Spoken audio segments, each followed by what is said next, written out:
Olá, pessoal, sejam todos muito bem-vindos. Antes da gente começar o nosso estudo de hoje, vamos fazer uma breve oração, para quem se sentir à vontade, claro. Pai, pedimos a tua direção e sabedoria ao abrirmos a tua palavra e a história, que a gente possa tirar lições valiosas do que aconteceu no passado para entender o que estamos vivendo hoje. Em nome de Jesus, amém. Amém. E para quem está chegando agora, a gente está estudando a série O Grande Conflito, que é essa saga incrível da luta entre Cristo e Satanás. E hoje, o capítulo 13, olha, ele nos leva para uma viagem bem intensa, viu? Vamos falar da reforma protestante nos Países Baixos e na Escandinávia.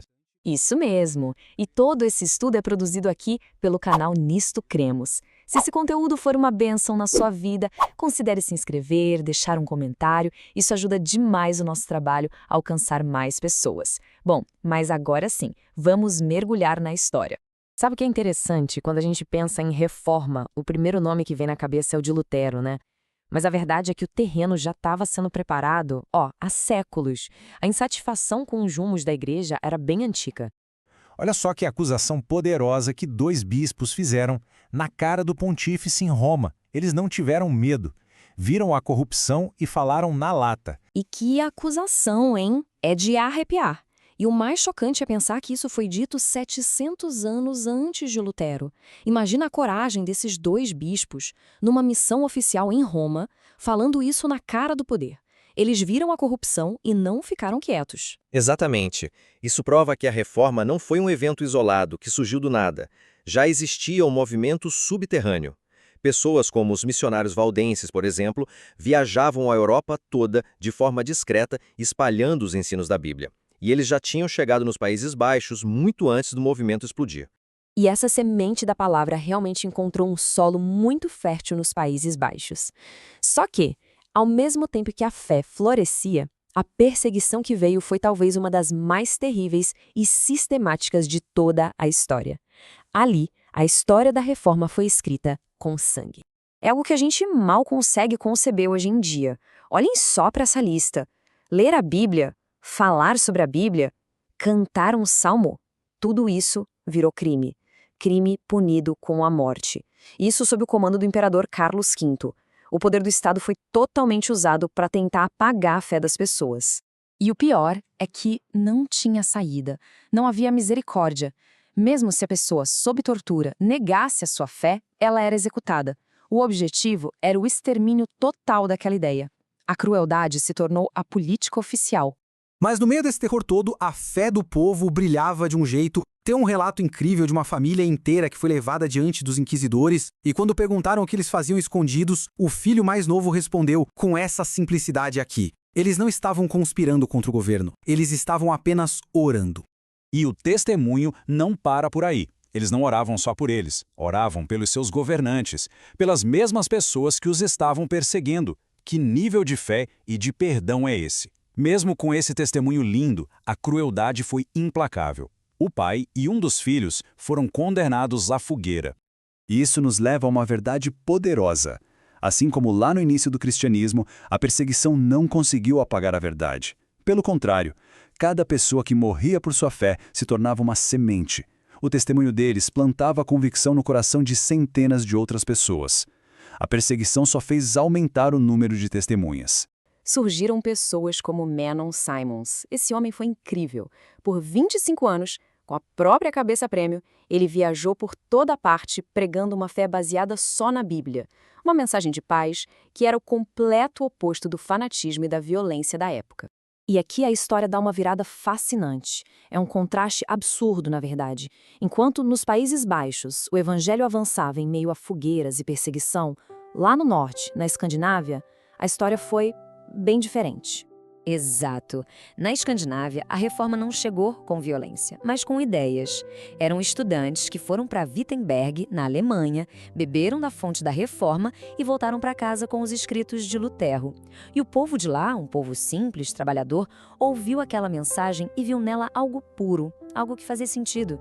A história de Tausen, que ficou conhecido como o reformador da Dinamarca, é um exemplo perfeito. Pensa só, um filho de camponês, que vira monge, se destaca pela inteligência.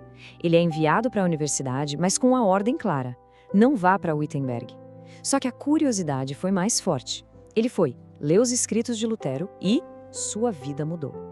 Quando voltou, claro, foi jogado numa cela no mosteiro. Mas aí que vem a parte incrível, a verdade não pode ser aprisionada.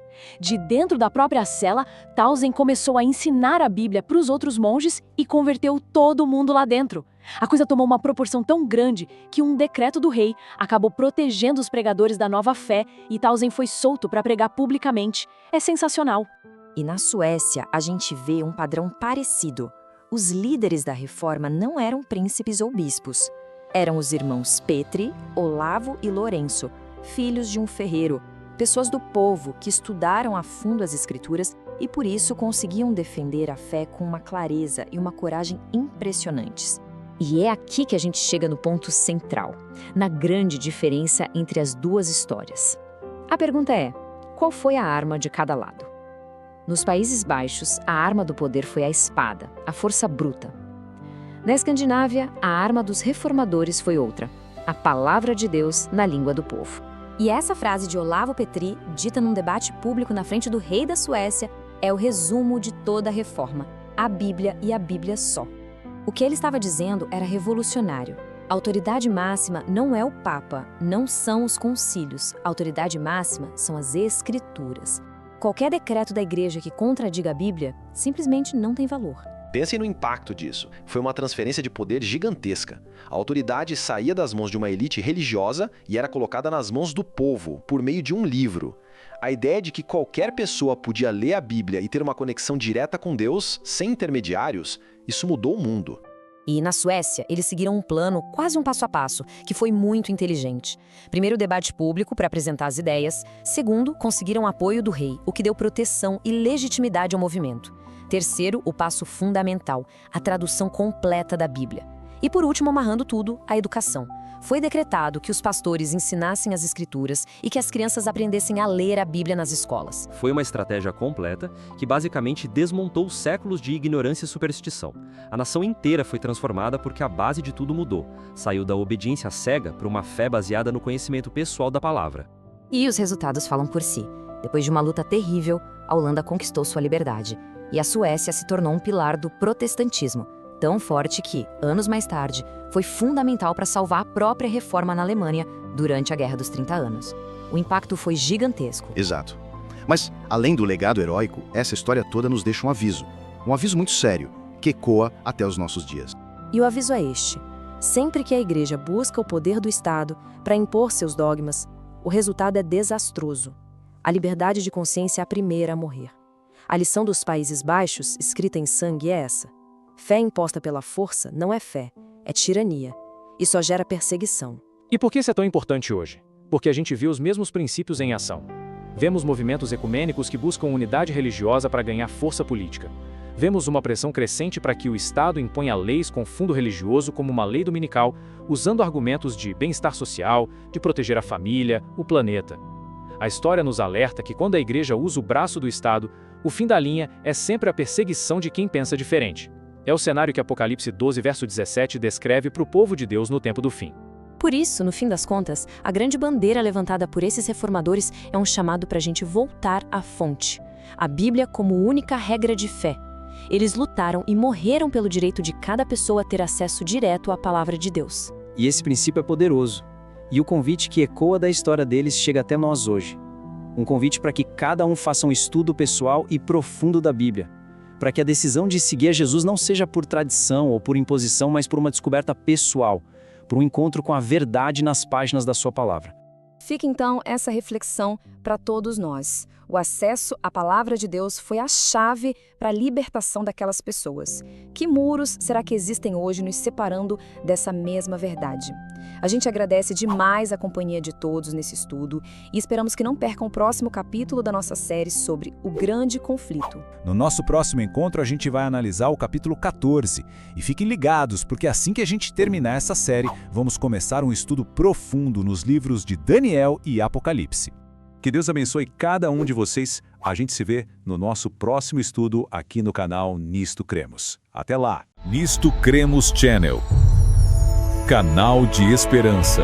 Um canal comprometido com a verdade bíblica profética e o estudo das Escrituras nos últimos dias da história humana.